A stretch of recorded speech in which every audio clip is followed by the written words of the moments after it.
Please introduce your name and you're here. What kind of rank? That's first. I'm Professor Lorenzo Pacini from Italy, Associate Professor in Political Philosophy and Geopolitics, and I will be a panelist in the second panel of the day of the forum. So first question, how much do you know about the Myanmar? Politics or economics or whatever? This is something curious because in Europe in general and in Italy, pretty nobody knows about Myanmar. I've started to study it after invitation of the government a couple of years ago through the Myanmar embassy in Italy.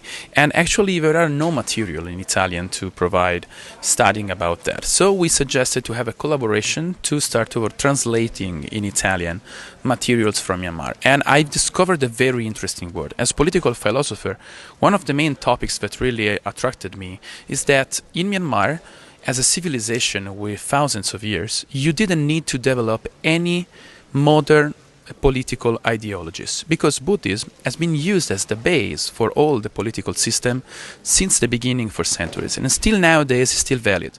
And this is a unique form in the world. It's something that it's like you didn't suffer the secularization of modernity, as happened, for example, in Europe, where in the last 4 centuries we lost completely the power of the traditional religions, and we needed to perform new kind of political system based on new political ideologies that are fallen one by one, and now we are again in a confusion where a part of people are trying to set again a kind of spiritual life and a spiritual based politics, but there are no the point of reference, and on the other side a kind of atheism that is increasing the difficulties that are happening in the global west because of globalism and because of the decadence of values. So how do you see the present situation of this country?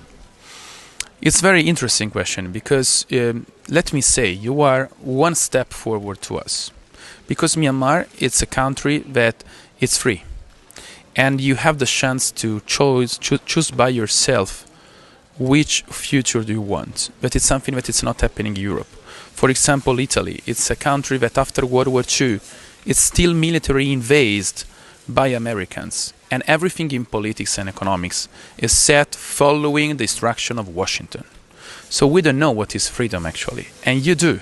And you are deciding to follow a multipolar new shaping of the world, but it's something that we cannot do. So here we see how really the global south is inverting the structure, the so-called hierarchy that we had until today. And that's a great example for us, let me say, because you have in front of you a prosperous future, and you are deciding to participate to this process of prosperity, of benefits, of stability and of peace. That is that word that has said many panelists this morning is completely forgotten in Europe, completely in the whole West. And you have now this chance that is, in my opinion, one of the biggest goals that you are achieving. So the last question is, what will be the challenges for this country? I think that, as your Prime Minister said, one of the first most important is to give a new educational system. That's very important because you need to form now the leaders of the future. Leaders of the future for all the sections of the society.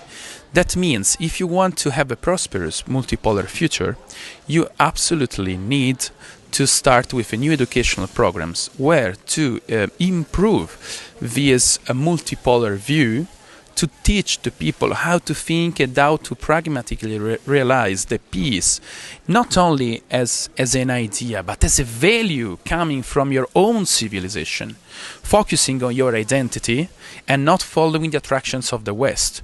This is, I think, one of the main and first step that your purpose that you are following, and I wish you prosperity and success for this.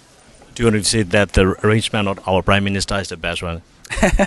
I mean, it was. I really loved it. You know, we have a very important difference, let me say, between our leaders. Here, the leader is answering to the will of people. In the West, leaders are answering to the will of globalist elites. And they don't have connection with people. They don't listen to the will of people. They are not expression of the democratical system that should be representative. And so this effect is concretely available to the check of the people every day.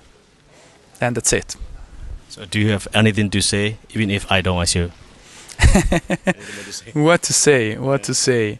Glory to Myanmar, to your prosperous, as a blessing to your prosperous countries, because I'm sure that many, many, many Western countries will listen to your example and will start to think which kind of future do they want to shape.